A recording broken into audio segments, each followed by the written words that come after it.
Is the Russian military cracking down on personal cell phone use on the front line? Is that really what their number one priority should be? And just how could it be both a liability and an asset on the front? I'm Paul, U.S. Army combat veteran. Let's talk about it.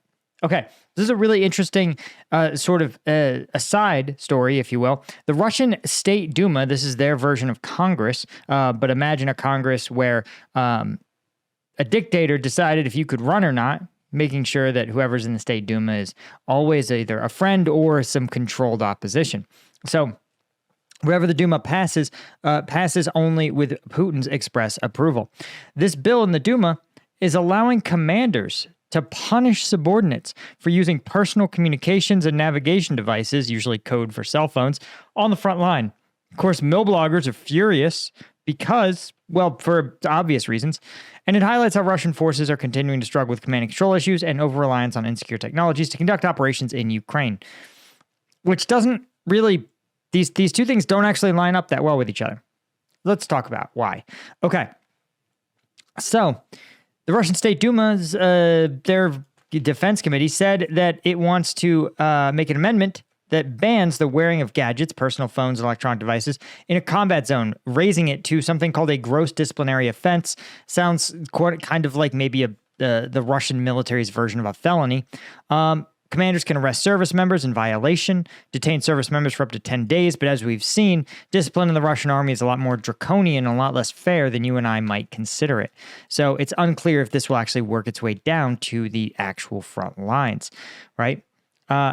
What's interesting is that one chairman said the punishments would not be applicable to service members using devices for combat operations, that the amendment is based on a previous bill that generally banned private devices in Ukraine. The goal of the amendment is to protect Russian service members against security risks associated with improper cell phone usage. But Russian mill bloggers have said, this is actually just a restriction on personal freedom. What?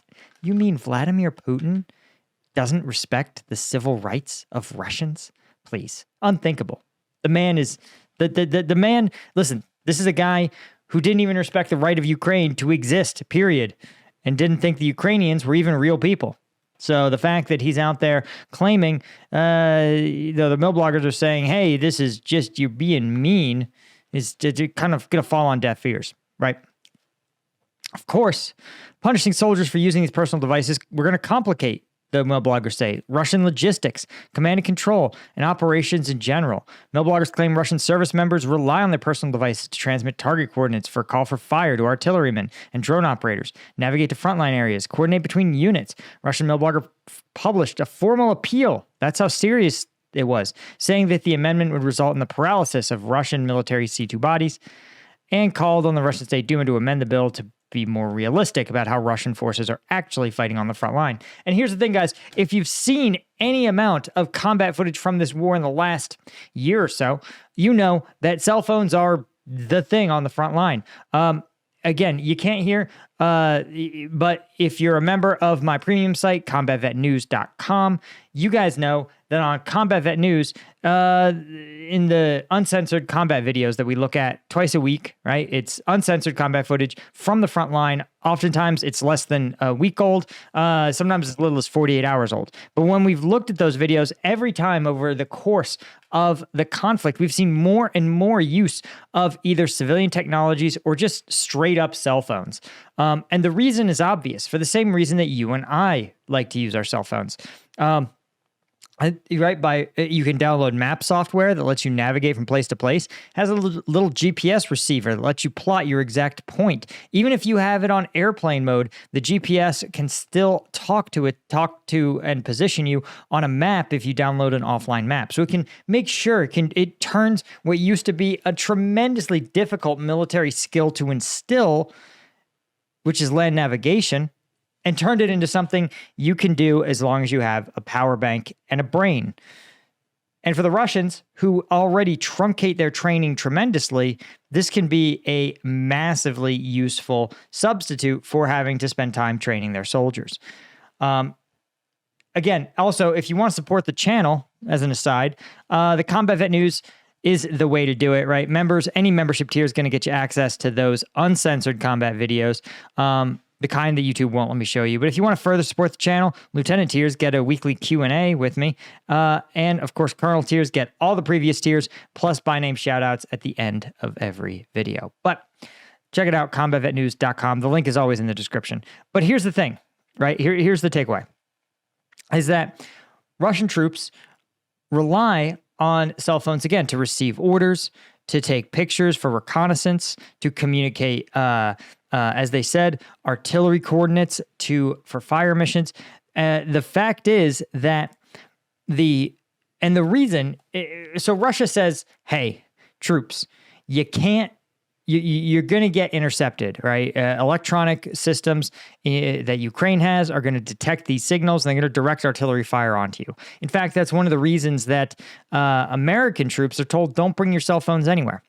But here's the thing.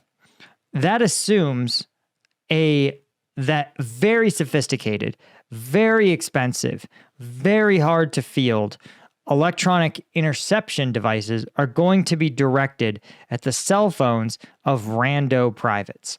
And this is kind of the reality that more and more of these units are kind of concluding, is to say, listen, there's 100,000, 200,000 troops facing off against each other on the front lines. There's simply not enough intercept like electronic interception equipment for this to be worth anyone's time, right? And here's the thing, there's not a lot of stealth going on here, right? Yeah, of course, the Russians would love to know the exact Ukrainian positions, but frankly, you and I could look at this map and probably plot to within at least 50 meters where Ukrainian troops are likely going to be, right? Simply by applying a little common sense and a little mapping software here, right? Again, where are they going to be? Are they going to be out in an open field? Nah, probably not. Are they going to be in a building? Yeah, probably. Are they going to be in tree cover? Yeah, probably. Are they going to be in tree cover roughly within small arms range of the frontline engagement area? Yeah, probably. Okay. So it sounds like we didn't need that sophisticated radio intercept, right? And again, in a war of attrition, what exactly are you going to learn from these communications? You might know an attack is coming, but again, with drones in the air, you already know an attack is coming. You can watch the attack lumber towards you in real time. And so for Russia, I don't think this policy shift is really about electronic interception or cell phones. What they want is to give commanders the ability to stop soldiers from posting the reality of life on the front lines, right? A lot of footage, and again, we've seen it, we've reviewed it on Combat Vet News. The level of casualties that Russian forces are sustaining is absolutely mind-boggling. It is mind-blowing. We're talking about hundreds of soldiers, thousands sometimes a day being killed. And so when you look at those numbers, and when those that footage works its way back to Moscow, back to the Russian public, one, it's stopping soldiers from joining, which, as we know, is a major issue facing Russia. They've had to raise the bonuses they pay out to soldiers who join. And it's demoralizing the public, right? If the Russian public was to fully grasp, all of them, the scale of suffering this war has inflicted, a huge number of them would likely no longer support the war. And the fact is that cell phones, in addition to being essential for combat operations, are also devices that can record and transmit information, particularly those the Russian government may not want getting out. So I think this is allowing commanders to identify soldiers who have posted information or the reality of the war, and then punish them and take their cell phones so they can stop doing it, right? Because again, both sides engage in this kind of behavior. In fact, I was trying to look up some photos of soldiers using cell phones on the front line. Here's Ukrainian soldiers, see two of them. But here's what's noteworthy. They're playing World of Tanks. That's right, guys. Listen, if you've ever been a soldier, you understand that boredom is just part and parcel to being a soldier, even in war, especially in war. It's a lot of hurry up and a lot of wait around. And of course, these soldiers killing time with World of Tanks. And World of Tanks it's fun. I don't know what else to tell you. It's a fun game. Played it a couple times. But the key is to sit there and go, listen, these cell phones, if you are not incurring massive battlefield casualties, if you are, you're less likely to have to like ban the cell phones, right? If they're just, if there's not, if you don't want to hide the reality of the front line, or you don't need to, like Russia has to, then the cell phones are only an asset, or largely an asset, right? Yeah, I'm sure Russia could still intercept them. But as we've talked about, you know, there's rumors that HIMARS strikes were identified via cell phone signals. But I say that even some of those HIMARS signals, HIMARS strikes, I think those may have been just a fake cover story. I think some partisan identified that there were a bunch of Russian soldiers hanging out in one place. Because remember, guys, it's expensive. It's not really scalable.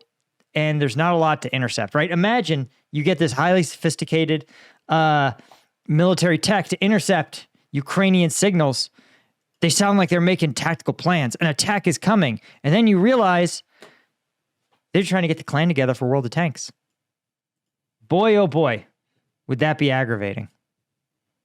Anyway, guys, that's all I had. Just a sign, again, I think that Russia is trying to really try to win the information war against its own public rather than actually make some kind of big battlefield advance. Anyway, that's all I had. Huge thank you to the Colonel tier members of combatvetnews.com, including Martin Baum, Gregory Pace, Stuart Abel, Daniel Brown, James Ola, Chris Holmes, and Chris Gorch, as well as all the Lieutenant tier members. Could not do this without you guys.